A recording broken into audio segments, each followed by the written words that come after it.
Weapon confusion. That's what the Ladue officer's lawyer says happened in that parking lot. So how are officers trained to make sure they do use the right device? Justina Coronel continues our team coverage in Ladue.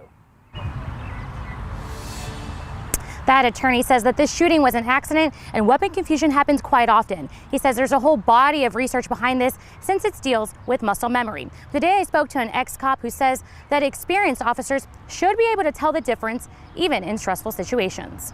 You would use a taser probably on a ratio of 1 to 100. I think you'd probably use a taser 99% of the time. But in that moment on April 23rd, Ladue police officer Julia Cruz used her gun instead. The only time you use deadly force is when deadly force is being applied against you. Ex-cop and private investigator Michael Barbieri says your gun and taser should not be on the same side. If you're right-handed, your taser is usually on the left side. If you're left-handed, your taser is usually on the right side. So the officer usually knows, where they're going to grab whatever they need to grab to take care of the incident. In this case, Cruz's lawyer says the gun was on the officer's right and the taser was on her left. But even so, Barbieri tells me officers should be able to tell the difference. The hand grip on a weapon is much longer than it is on the taser.